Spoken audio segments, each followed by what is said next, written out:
The Mekong River swallowed secrets whole. Beneath its churning currents, lost voices drifted in the abyss.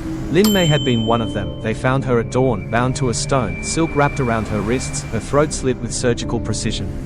She had been more than the Prime Minister's mistress, a handler, a messenger between him and the unseen rulers who indeed held power. Now, she was dead. The official story spoke of jealousy, scandal, or an accident. But those who understood the game knew better. Lin May had become a liability. And in Laos, liabilities did not last long. The Mekong did not just hold the dead. It held answers, and someone, somewhere, wanted them found. The abyss of silence. The Mekong whispered secrets to the night, its waters dark and fathomless, swallowing echoes of lives long lost. A hush settled over the riverbank, broken only by the murmur of restless currents and the distant call of unseen creatures. Lin May stood at the edge, her breath uneven, her wrists bound in silk, her fate sealed in silence. Moonlight kissed the water's surface, painting silver ribbons across its rippling skin. Mist curled from the depths, slithering like ghosts between the reeds. Behind her, a shadow loomed, faceless, merciless, the embodiment of judgment. No words were spoken, none were needed. The stone at her feet was heavier than fear, heavier than regret. A final, shuddering breath, the river opened its arms, and the Mekong took her. The dim glow of a lone desk lamp carved golden lines across the cluttered desk, pulling in the hollows of crumpled documents and half-burned secrets. Smoke curled from a dying cigarette, coiling through the stale air like an unspoken truth. Vannak sat hunched, fingers tracing the edges of grainy surveillance photos. Lin May, the Prime Minister, a shadow in the frame that did not belong. His pulse quickened. The weight of revelation pressed against his ribs, tight as a noose. Beyond the cracked window, Vientiane pulsed with neon ghosts, flickering, shifting, whispering. The city breathed in static and deception, its veins thick with the sins of men who played gods in hidden rooms. Vannak exhaled slowly. He had left this world once, but the past had sharp teeth, and it had found him again. The alley swallowed the light, neon red bleeding across wet pavement. Music throbbed from the club, but only breath and fear remained here. Vannak staggered back, heart hammering. From the shadows, he emerged. Naga moved like a liquid shadow, his knife catching the glow, and a crimson flicker along the blade's edge. The air tightened, thick with unspoken warnings. Vannak swallowed, fingers twitching, a whisper, soft as silk, sharp as steel. Stop digging, then nothing. The alley was empty once more, but the weight of the warning pressed against his skin like a blade just shy of the throat. The air crackled with urgency, the sharp staccato of camera shutters slicing through the tension. Bright lights bore down, unforgiving, turning sweat into a sheen on the Prime Minister's brow. His fingers clutched the podium's edges, knuckles taut, as if holding fast to a kingdom slipping through his grasp. Questions hurled from every direction, accusations wrapped in words, sharpened like knives.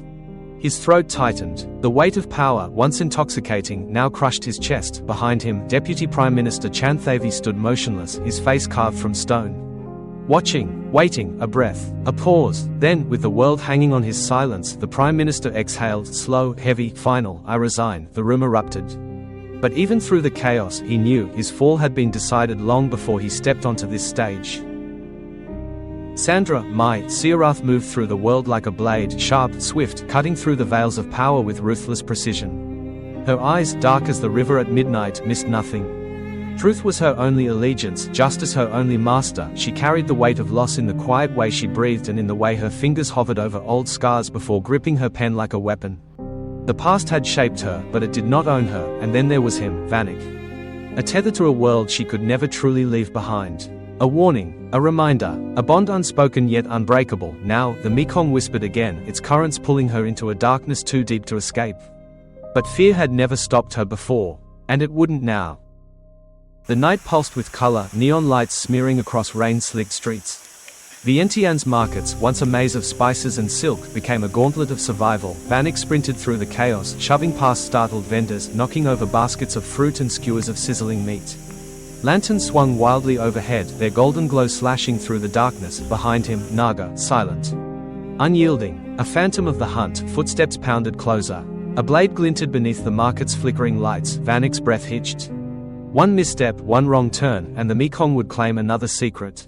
The chamber was cloaked in half-light, where shadows stretched long and secrets ran deep. At the heart of the room, a polished mahogany table gleamed beneath the dim glow of an ornate chandelier, its golden flickers barely reaching the figures seated in silence. Their faces remained unseen, veiled by darkness, power, and the weight of decisions made beyond the reach of law. At the table's center, an old Laotian man sat motionless, his piercing eyes gleaming like embers beneath furrowed brows. His hands folded, deliberate, patient, a single breath. A slow exhale. Then, a quiet voice carried like a blade in the dark in the hush that ruled this place. It is decided. The assembly hall thundered with applause, a deafening roar of approval that filled every corner like a tide that could not be turned.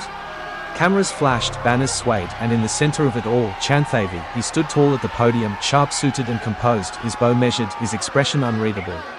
To the crowd, he was the new face of power, a leader rising from the ashes of the old, but in the shadows, just beyond the glare of the stage lights, Naga watched, unmoving. Unseen, the people cheered for change, but the game had not changed, only the puppet had. The city stretched below them, a sea of trembling lights, oblivious to the war waged in its shadows. Wind howled across the rooftop, carrying the scent of rain, smoke, and inevitability. Vannak stood unsteady, breath ragged, blood staining the collar of his shirt. His hands shook around the pistol's grip, his finger poised over the trigger, but hesitation coiled around him, tightening like a noose. Across from him, Naga did not move, no fear. No urgency, only silence, as if he had already foreseen every outcome, as if the game had been won long before Vannak arrived. Lightning flashed. A heartbeat. A choice. Was this justice? Or was it checkmate? The safehouse breathed with the sounds of the jungle, distant cicadas, the rustle of unseen things moving in the dark. The air was thick with damp earth and secrecy. Vannak hunched over the worn wooden table, fingers tracing the tangled web of names, places, and whispered betrayals. Photographs, surveillance notes, coded messages, all bound together by lines of red string, a roadmap of deceit stretching across decades. A candle flickered beside him, its flame unsteady, casting shadows that danced like ghosts against the peeling walls. Then his breath caught, a single connection, a name hidden in plain sight. The final piece, the truth wasn't buried. It had been waiting. The room smelled of rust and regret. Dim light pooled in the cracks of the boarded-up window, casting thin slashes of gold across the dust-heavy air. Vannak knelt beside the dying man, his breath steady, his pulse a drumbeat against the silence. Blood seeped into the floorboards, slow, unhurried, the only thing in this room that did not shake. The informant's lips moved, a whisper too soft, too fragile. Vannak leaned in, a name. A place, a secret never meant to be spoken. Then, silence, the body sagged, the last breath stolen by the night, and Vannak, now alone, held the weight of words that could never be unheard. The jungle swallowed him whole. Vannak tore through the undergrowth, branches clawing at his skin, roots threatening to drag him down. The air was thick, humid, suffocating, and each breath laced with the scent of damp earth and gunpowder. Behind him, the hunt closed in, gunfire cracked through the night, muzzle flashes slicing the darkness. Relentless shadows moved between the trees, closing the distance with every heartbeat. His lungs burned. His legs ached, but to stop was to die. Ahead, the river glimmered through the leaves, a final chance, a last escape, one leap, one breath, and the jungle would decide his fate. The river murmured against the hull, its dark waters swallowing every secret whispered beneath the moonlight. On the deck of the old riverboat, lanterns flickered low, casting trembling halos over faces half hidden in the gloom. Words were exchanged in hushed tones, deals brokered in the language of war and betrayal. Then, a pause. A shift in the air. Vannak's pulse quickened. A glance, a hesitation. The pieces clicked into place, a traitor stood among them. The night held its breath.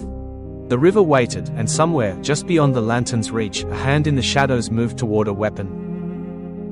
Vientiane stretched beneath the night, a glittering web of neon and shadow, its heartbeat pulsing through flickering streetlights and restless traffic. But above the hum of the city, unseen eyes watched. Red dots bloomed against the dark from rooftops and high-rise ledges, precise, unblinking, waiting. Targets moved through crowded streets, oblivious to the silent calculations above them. The air was thick with unspoken orders, fingers hovering over triggers, and the weight of decisions measured in breaths. The city moved as it always had, but tonight, it was already spoken for. The room smelled of cold metal and finality. Fluorescent lights buzzed overhead, their sterile glow casting sharp-edged shadows against the concrete walls. The prisoner knelt, blindfolded, wrists bound, breath steady but shallow.